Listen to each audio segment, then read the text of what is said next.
Leicestershire scored runs right through their batting order to keep the pressure firmly on their opponents Derbyshire on the penultimate day of their latest LV County Championship match at Grace Road. The home side were already well placed at the start of the day on 201 for 2 in reply to Derbyshire's 305, and James Taylor and Will Jefferson continued piling on the pressure at the start of the third day, adding to their overnight third wicket partnership of 45.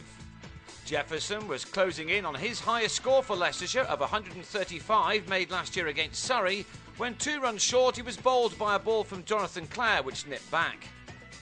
But this is the kind of pitch where such deliveries are the exception rather than the rule, and Taylor was still able to keep his side in charge by striking anything wide or over pitch to the boundary, as his side closed in on Derbyshire's first innings total with just 3 men out.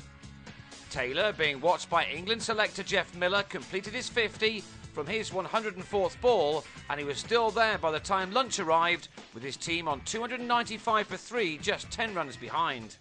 Jacques du Toit was looking to take advantage of the situation after a sticky start to the season in which he'd scored only 12 runs in 4 innings. Not that you would have known that, as he struck Azim Rafiq for a 6 to take Leicestershire into the lead. Du Toit had made 30 when he was the 4th man out, with a score on 330, edging a drive off Mark Turner to slip. Now here's something that you see very rarely on a cricket ground where the fielders aren't ageing and rotund.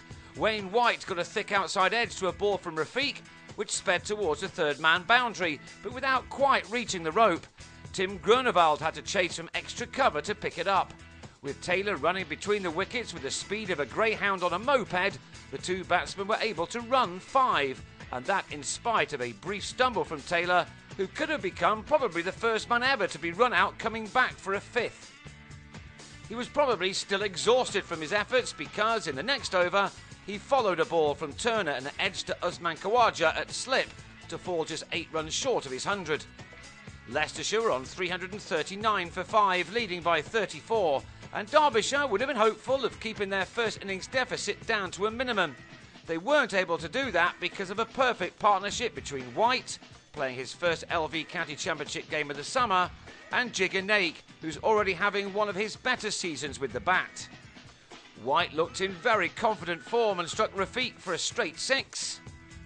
On his way to becoming the 4th Leicestershire batsman to get a score beyond 50, his had come off 99 deliveries. Naik impressed earlier in the season with a score of 67 to help his side beat Glamorgan at Grace Road, and he was in good form again in this knock either side of tea, which was taken with Leicestershire on 412 for 5, a lead of 107. That continued to grow in the evening session. Naik went to his second half century of the summer. He got there off 123 balls, spending 2¼ hours at the crease. With the 6th wicket partnership moving way beyond 100, both Naik and White started to play some shots. Naik hit Chesney Hughes back over his head for a 6, and White followed suit in the bowler's next over. The 2 brought the 500 up, and both would have been confident of posting hundreds until Matthew Hoggard declared after the lead passed 200. Naik ended on 77, with White on 83. That declaration came at 507 for 5, a lead of 202, and it left Derbyshire with a tricky 8 overs to see out before the close. The closest they came to losing a wicket was when Hoggard produced an absolutely unplayable ball to Wes Dunstan, who didn't come close to hitting it. So play came to an end with Derbyshire on 17 without loss in their second innings, trailing by 185. They'll now have to bat for the best part of the final day to save the match. Leicestershire, meanwhile, will play the rest of the game without their keeper Tom New, who broke a toe in the warm-up.